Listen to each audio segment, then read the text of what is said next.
Il y a 1 an, quelque chose s'est produit et est presque passé inaperçu. Un passager de plus de 65 ans a obligé un avion à effectuer un atterrissage d'urgence à peine 2 heures après le décollage d'un vol transatlantique. La cause n'était ni une tempête, ni une panne technique. C'était une erreur minime, commise avant même de monter dans l'avion, mais aux conséquences potentiellement mortelles. Ce qui est le plus inquiétant, c'est que cette même erreur se répète chaque jour. Des centaines de personnes âgées prennent l'avion sans le savoir, sans avertissement, sans information. Si tu as plus de 65 ans, ou si quelqu'un de proche les a, ce message est essentiel. Ce que je vais t'expliquer peut faire la différence entre un vol normal et une véritable urgence médicale. Avant d'entrer pleinement dans les 8 erreurs critiques que presque personne ne mentionne, je te demande quelque chose de simple. Si cette information t'est utile, soutiens ce contenu. Je travaille dans l'aviation depuis des années et mon objectif est de partager ce qui est presque jamais expliqué, afin que voyager soit plus sûr, plus confortable et moins risqué. Maintenant, allons droit au but. Une cabine pensée pour d'autres corps. Ce que l'industrie aérienne évite de dire ouvertement est ceci. L'intérieur de la cabine a été conçu sur la base d'études réalisées il y a des décennies, à une époque où la majorité des passagers étaient jeunes et en bonne santé. Les normes actuelles reposent encore sur l'idée que toute personne peut s'adapter sans difficulté à un environnement avec moins d'oxygène, une pression réduite et une sécheresse extrême. Mais l'aviation moderne n'est plus la même. Aujourd'hui, des millions de passagers de plus de 65 ans prennent l'avion chaque année, dont beaucoup souffrent de maladies chroniques ou de conditions physiques qui rendent cet environnement réellement exigeant pour leur organisme. Le problème n'est pas seulement le fait de voler, le problème est de ne pas savoir comment se protéger. La cabine est pressurisée comme si vous vous trouviez à environ 2400 mètres d'altitude. Cela signifie que moins d'oxygène entre dans le sang à chaque respiration. Chez les personnes âgées, cette baisse se ressent beaucoup plus que chez les passagers plus jeunes. Erreur numéro 1. Ne pas s'hydrater et la sous-estimer. La première erreur dangereuse consiste à ne pas boire suffisamment d'eau avant et pendant le vol. Cela semble évident, presque anodin. Mais chez les personnes de plus de 65 ans, la déshydratation a des conséquences bien plus graves que ce que la plupart imaginent.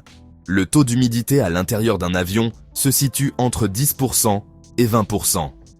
Pour te donner une idée, le désert du Sahara est plus humide que la cabine dans laquelle tu es assis. Chez les personnes jeunes, cela provoque généralement seulement de légers désagréments. Lèvres sèches, gorge irritée, un peu de fatigue. Avec l'âge, le corps retient moins bien l'eau et la sensation de soif diminue. Bien souvent, on ne ressent pas le besoin de boire, alors que l'on est déjà déshydraté. Dans un environnement aussi sec, la déshydratation progresse rapidement et passe inaperçue. Le véritable problème apparaît lorsque le sang devient plus épais. Il circule plus lentement, surtout dans les jambes, déjà affectées par le fait de rester assis pendant des heures. Cela augmente de manière significative le risque de thrombose veineuse profonde, une affection pouvant être mortelle si le caillot se déplace vers les poumons. Comment s'hydrater correctement? La solution n'est pas compliquée, mais elle nécessite une décision consciente. Il faut commencer à boire de l'eau avant même d'arriver à l'aéroport, continuer à s'hydrater pendant l'attente dans le terminal et ne pas dépendre uniquement du service de boisson à bord. Demande de l'eau, utilise le bouton d'appel. Vise au moins un grand verre par heure de vol. Oui, tu iras plus souvent aux toilettes, et cela est en réalité un avantage. Une bonne astuce consiste à emporter une bouteille vide, à la passer au contrôle de sécurité et à la remplir avant l'embarquement.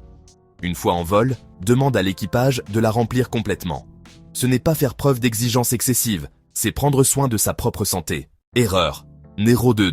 Ne pas bouger. La deuxième grande erreur est de rester assis pendant tout le vol. Beaucoup de passagers âgés s'installent confortablement dans leur siège et ne bougent presque pas jusqu'à l'atterrissage.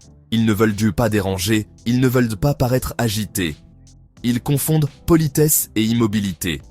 Rester immobile pendant des heures provoque une stagnation du sang dans les jambes. Les veines ont besoin de mouvements musculaires pour ramener le sang vers le cœur.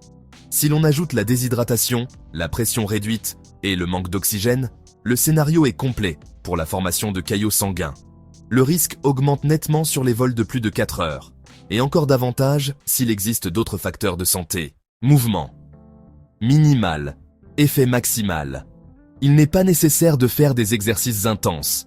Lève-toi et marche dans l'allée au moins une fois toutes les 2 heures. Lorsque tu es assis, bouge les chevilles, soulève alternativement les talons et les orteils, fais des cercles avec les pieds, étire les jambes. Ce sont des mouvements courts et discrets qui ne dérangent personne, mais qui réactivent la circulation sanguine et réduisent de manière significative le risque de caillot. Erreur Neurodo 3 et Neuro 4. Bas de compression, alcool et caféine. Une autre erreur fréquente consiste à ne pas porter de bas de compression.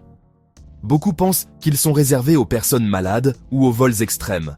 En réalité, ils aident le sang à remonter des chevilles vers le cœur, en évitant des stagnations dangereuses. La compression idéale se situe autour de 15 à 20 mm. Ces bas sont disponibles sans ordonnance et doivent être mis avant d'arriver à l'aéroport. L'alcool et la caféine ne sont pas non plus de bons alliés. Tous deux favorisent la perte de liquide et aggravant la déshydratation. L'alcool, en plus, a un effet plus fort en altitude. Un verre en vol peut équivaloir à plusieurs verres au sol. La recommandation est simple, pendant le vol, de l'eau. La célébration viendra après. Erreur Nœud 5 et Nœud 6. Dormir sans contrôle et mal choisir sa place. Les somnifères peuvent être dangereux. Ils provoquent une immobilité prolongée et, dans certains cas, ralentissent la respiration, ce qui est délicat dans un environnement où l'oxygène est réduit. Si dormir est difficile, il vaut mieux opter pour des solutions non médicamenteuses. Et si des médicaments sont pris, toujours à la dose minimale et avec des alarmes pour se lever, bouger et s'hydrater. Le choix du siège a aussi son importance. Le siège côté hublot, très apprécié, peut devenir un piège.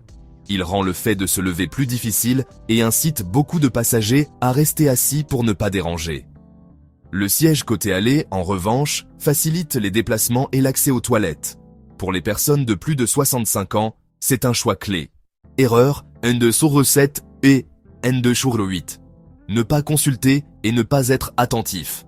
Prendre l'avion sans en parler au préalable avec son médecin est un autre risque fréquent. L'hypertension, les problèmes cardiaques ou respiratoires, ainsi que les traitements récents, nécessitent une évaluation préalable, en particulier lors de vols long courriers. Et enfin, ignorer les signaux après l'atterrissage peut être fatal. Douleur, gonflement ou sensation de chaleur dans une jambe, essoufflement, douleur thoracique ou tout avec du sang, ne sont ni de la fatigue ni du décalage horaire.